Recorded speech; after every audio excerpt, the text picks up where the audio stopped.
I'm going to show you guys a couple things in this lesson. Hopefully this one will be a little bit more fun, kind of straightforward, kind of just showing you a lick, the main lick of playing in the band, the one that kind of sends us into the mist of the long epic jams, and the same lick that kind of breaks the fog and is the sun rising and the dawn that brings you back to the playing in the band reprise, and talking about the philosophy behind why it works so well and what the heck is going on once we exit the song and enter the jam. But to start things off very simply, I know I don't have fret markers, but we're in the key of D, so we're going to be using like the cage system way of thinking about an A chord, but at the 5th fret. So you're starting on the B, sorry, not the B, the A string at the 5th fret, and then you're kind of barring with your ring finger on the 7th fret to do a D chord. See if I can get a position where there isn't a lot of buzz. I got a buzzy guitar here with this single coil Telecaster. Alright, so this is like the position that we're thinking about here. We have that D on the bottom. So if you're on the 5th fret on this A string hitting a D note, you're going to go a string up to the D string on the 7th fret, 5th fret on the G string, and then back down to the 7th fret on the D string. So, right? You're hitting it twice, this note here. I'm not going to say the note groupings, it should be super obvious. And then you're just going to go down a whole step on the D string to the 5th fret. So,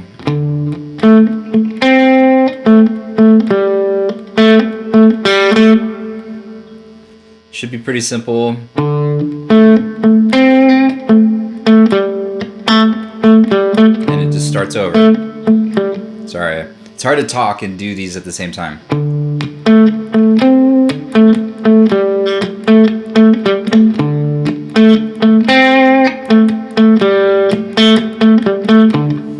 So you're only using 3 strings. You're using the A, the D, and the G string, and you're only either playing a 5th fret or a 7th fret note.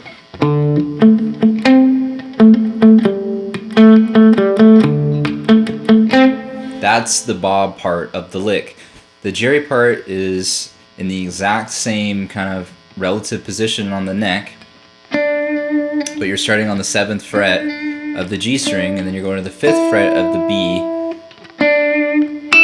and you're going to hammer on to the 7th fret on the B string. And you're just going to raise it up a half step to the 8th fret. So you're still doing that hammer on, in the lick. Hammer on. And then you're just going to go and repeat the whole thing.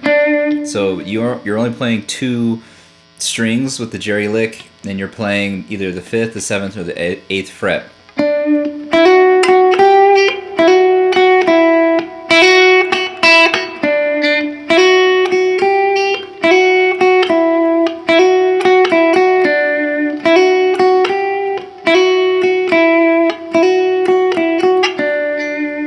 And what's cool is if you can play those at the same time, if you have a looper, this is really great practice to loop one of the licks and then to play that other, loop the bobby one and then play the jerry one over the top, or vice versa, to kind of work on your harmonization skills. But it creates this nice harmony right here. Alright, that's the playing in the band lick that we all know and love.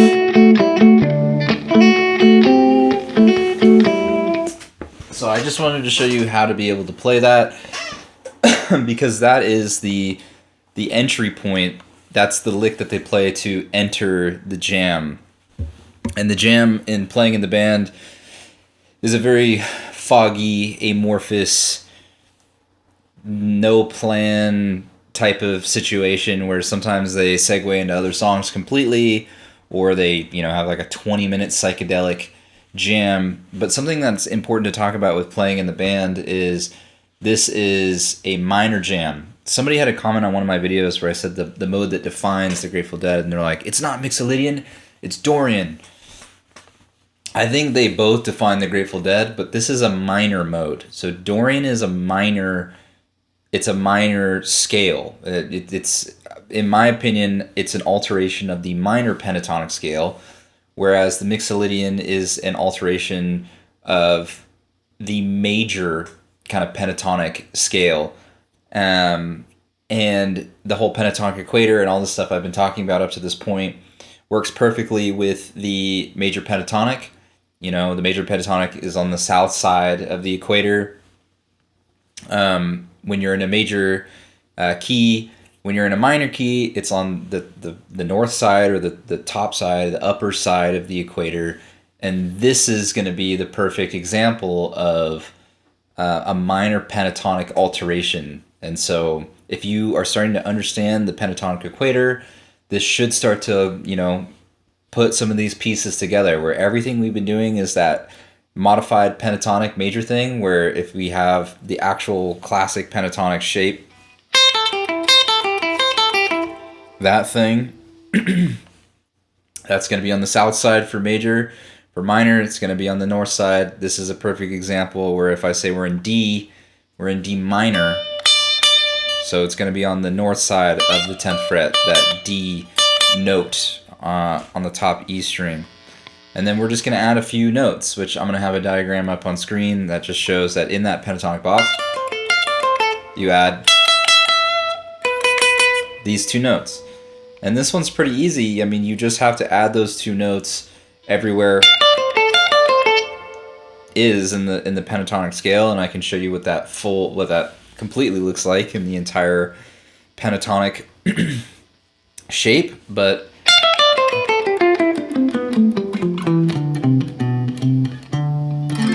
it should be pretty straightforward.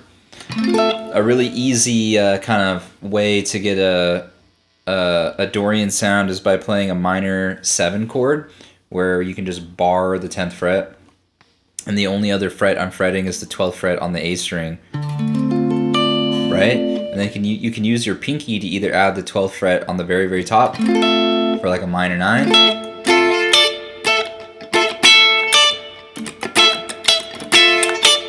or you can add the 6, which is just, you know, a string below, so fretting the 12th fret on the B string. That's like the sound of a minor kind of funk to me. And you can fret one fret above that too on the 13th on the B string.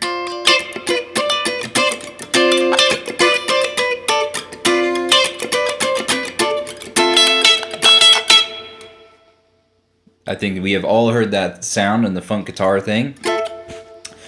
I think in the context of Grateful Dead, though, they're not really like funking out like that, you know? It's not like a chic type Nile Rodgers guitar style.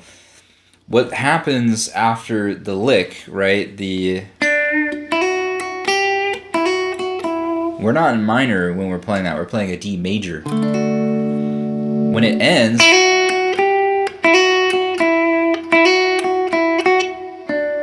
it kind of turns into a D minor. They flat the major third into a minor third. And when they do that, and you get that D minor, then suddenly you're in this Dorian territory where we have the scale up.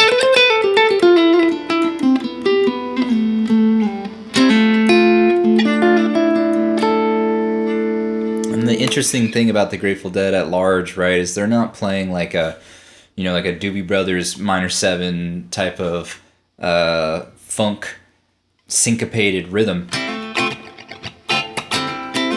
They're not doing something like that. It's this much more amorphous, jammed out kind of, that's why I said it was like a fog or like a mist.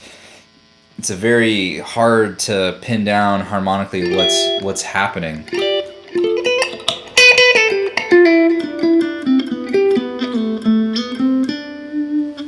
And And so I don't know what the chronology of these videos that I'm going to release are. Either it will have already come out or will be coming out soon, but I made a video that describes how to solo over any Grateful Dead song, and this is a really good context for this type of jam. The psychedelic Dorian jam doesn't have a lot of the road maps that a lot of other Grateful Dead music has, whether it's a simplified rhythm like in Fire in the Mountain,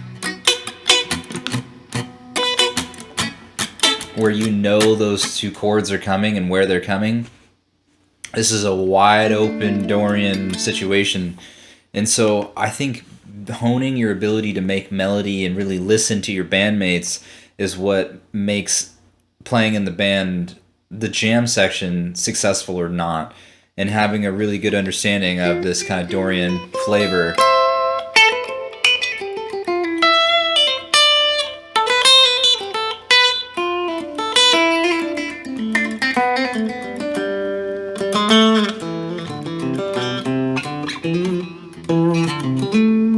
Because it can be very funky, but also very hard to pin down from like a melody harmony standpoint, like what is being said. And something else that's really important is, yes, there is this Dorian situation, right? But Jerry's using a lot of chromatics, and he's adding in, if you're thinking about it, at some point he's playing all of those notes, and then he's also adding the blues note, right?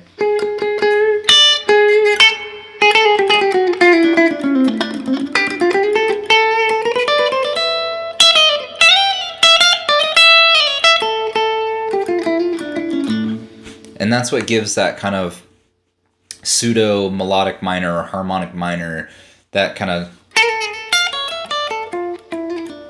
it's the combination of using some of that chromatic stuff and maybe flirting with like an Aeolian note every once in a while, but mainly sticking in a Dorian context that gives that kind of jazzy thing that Jerry plays over playing in the band.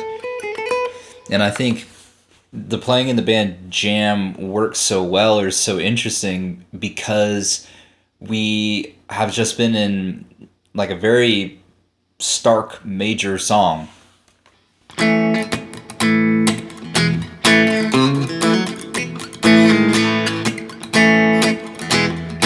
It's very major, and it's very like kind of straight ahead. It's almost like pseudo country.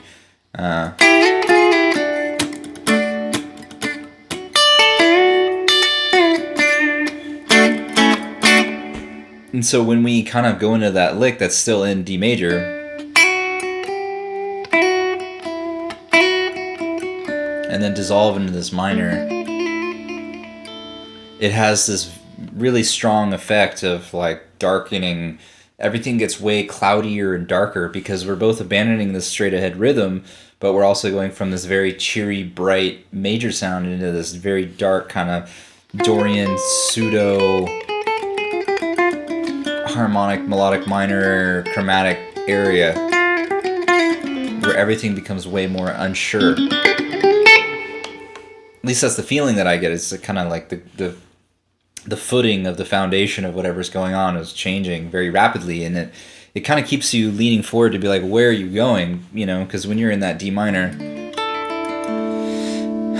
if you don't have a stark rhythm or straight ahead rhythm going on, you can kind of lead your way to some other song pretty easily, or some other rhythm if you want to, depending on what direction you want to go. If you have like a song in F or something, that's a pretty easy transition. Or whatever. I just went to They Love Each Other, which is in G, from an F to a C to a G. You can kind of just segue into other stuff and have playing in the band actively dissolve, which they would do a lot. Maybe play a different song, and then you kind of go back into that playing in the band minor thing. But then, once you've reached the end of the story of what you want to say over playing in the band, or when the Grateful Dead did, they had, that secret weapon, and the secret weapon was that major lick. That kind of roots you in time and space again. It clears the fog. and makes you be like, oh yeah, I forgot, you know, this was all playing in it's all this actual song, and it kind of like vacuums you, sucks you back to reality, and injects you back into harmony and rhythm again, which can be like a really nice tension and release style situation. So I wanted to show you that lick. I wanted to talk about why playing the band works so well as a jam vehicle, and, you know, give you at least a little bit of the melodic and harmonic background to what's happening, but at the same time, you know, playing in the band, anything's kind of happening. So we're just in a big Dorian soup, if you will. And so I just wanted to address, you know, the main modes of the Grateful Dead. I think all of them, except for Lydian and Locrian and a little bit of Phrygian. Okay, so mainly it's just Aeolian, Ionian, and Mixolydian and Dorian that I think the Dead used a lot. They didn't really use Lydian that much. They didn't use Locrian that much. They didn't use Phrygian that much. But those four modes that I just listed have very intense narratives or spaces within the Grateful Dead catalog. And so I've talked about Mixolydian. I'm now talking about Dorian. I'll do another video about the Aeolian, which is much rarer for straight ahead Grateful Dead music. And then finally Ionian, which is like the, you know, in my opinion, the shining jewel of Grateful Dead, because they did it so well and didn't make it too cheesy. But Dorian, it's an important mode. It is one of the psychedelic modes. It's just a minor mode. And hopefully everything I talked about makes sense based on some of the content I've talked about previously. Hopefully you've learned something, and there isn't too much to really tell you for this song because it's so amorphous. So just wanted to give you some context of what's happening and the scales that are being used, and it's really just about jamming and practicing and seeing what can happen. Good luck.